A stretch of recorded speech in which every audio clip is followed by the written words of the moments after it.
Bienvenue dans les podcasts de l'été à Antibes-Juan-les-Pins. Des podcasts qui s'écoutent, les pieds dans le sable fin.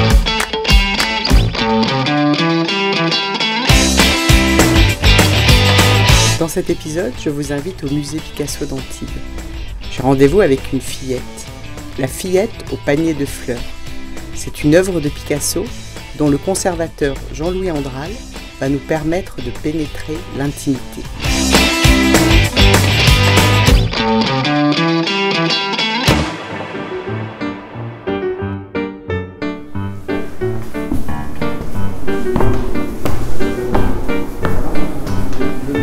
Je me rends au premier étage du musée Picasso d'Antibes où se tient l'exposition Namade, 10 chefs-d'œuvre. J'ai rendez-vous avec Jean-Louis Andral, le conservateur du musée. Je vous ai demandé de choisir une œuvre de cette exposition. Vous êtes arrêté sur la fillette au panier de Picasso. Oui, alors c'est un nu. Celui-là, dans l'œuvre de Picasso, il a une particularité, c'est qu'il est pratiquement à l'échelle 1, c'est-à-dire à l'échelle humaine. Et on voit donc sur ce tableau une jeune femme debout, légèrement de profil, la tête tournée de 3/4 vers le regardeur. Et cette jeune fille est donc nue, pratiquement nue, parce qu'en fait elle a un petit collier de perles autour de son cou et elle a un petit nœud rose dans ses cheveux très bruns. Et puis elle porte au niveau de sa taille, dans ses mains, un bouquet, un panier avec dedans des fleurs très rouges, peut-être des pavots ou des coquelicots. Le tableau, à part les fleurs rouges, est assez peu coloré. Le fond, il y a cette espèce de camailleux de bleu-gris sur la partie principale du tableau et puis une petite surface ocre en dessous au niveau des pieds de la jeune fille. Et finalement, les seules pointes de couleur, ce sont les fleurs, ce sont l'aréole de ses seins, et puis sa bouche et les carnations de ses joues qui sont un petit peu marquées par Picasso. Et bien sûr, je le disais, son petit nœud rose dans les cheveux. Et elle nous regarde en fait, c'est ce qui est très saisissant dans ce tableau. C'est le regard aussi de cette jeune femme dont on sent bien qu'elle est à un moment un petit peu de transformation dans sa corporalité. C'est une adolescente qui devient une femme.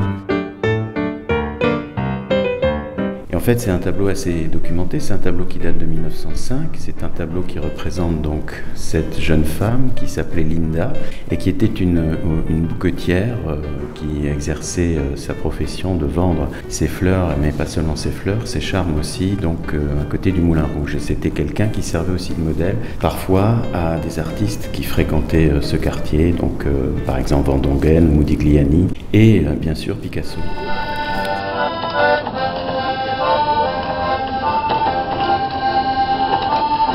Ce qui est très extraordinaire dans ce tableau, c'est que la manière dont Picasso nous la présente avec cette taille, donc je le disais à l'échelle humaine, et ce regard porté sur nous, est quelque chose de très extraordinaire parce qu'en fait on est tout de suite happé par ce regard qui vous toise et qui vous juge et qui dit aussi que cette jeune femme, malgré son jeune âge, a tout compris du fonctionnement humain et a tout compris finalement de ce que les hommes attendaient d'elle, et ce à quoi cette misère et cette pauvreté la conduisent.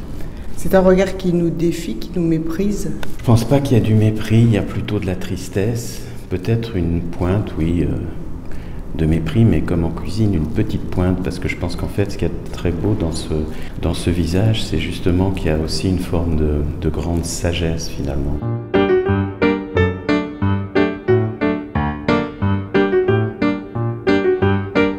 Fillette avec son panier de fleurs, elle occupe une salle pour elle toute seule. L'expérience que j'ai voulu faire cet été, c'est donc de proposer finalement que chaque salle du musée Picasso à Antibes devienne l'écrin d'une seule œuvre, qu'on ait la possibilité justement, quand on rentre dans la salle, d'être là aussi happé par cette œuvre. Il n'y a plus de choix à faire, on a simplement une œuvre et donc on a la possibilité de se concentrer, d'avoir un regard à la fois singulier et attentif.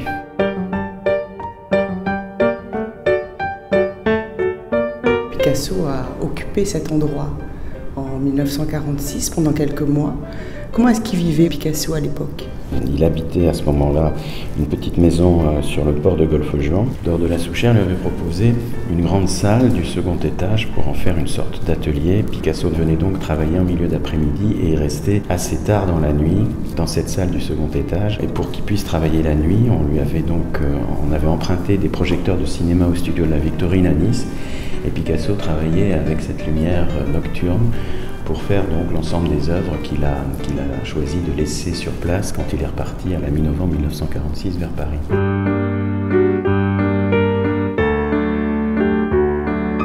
Il est seul, il reçoit de la visite, il y a des Antillois qui ont accès à ces moments de création, ou est-ce qu'il s'isole? Comment ça se passe?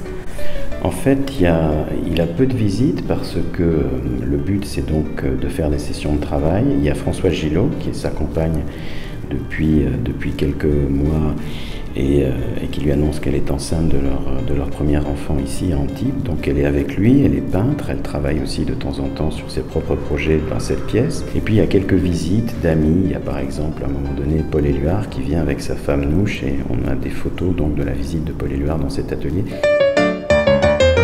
On ramène tout au bonheur aujourd'hui. Est-ce que vous pensez que c'est une période pendant laquelle Picasso a été heureux ? C'est-à-dire que c'est une période charnière dans son œuvre à beaucoup d'égards. D'abord parce qu'on sort des années de guerre que Picasso a passé pratiquement enfermé dans son atelier de la rue des Grands Augustins à Paris. Il y a aussi cette très belle aventure sur le plan affectif et humain de cette rencontre avec Françoise Gillot, qui est une femme beaucoup plus jeune que lui, qui est peintre, avec laquelle il va donc entamer une relation qui durera 10 ans et qui leur donnera 2 enfants, Claude et Paloma. Et c'est un moment où effectivement, ici, il retrouve la Méditerranée de sa naissance, de son enfance à Malaga, la Méditerranée bien sûr de Barcelone, où il a fait une partie de ses études. Donc c'est quelque chose qui est très important pour lui, d'avoir à la fois donc une période de paix retrouvée, une période de bonheur affectif, et puis dans cette Antibes, dans cette Antipolis qu'il aime tant et où il retrouve à la fois la mythologie et l'Antiquité, toute forme d'inspiration très importante pour lui. Merci Jean-Louis Audral. Je vous en prie.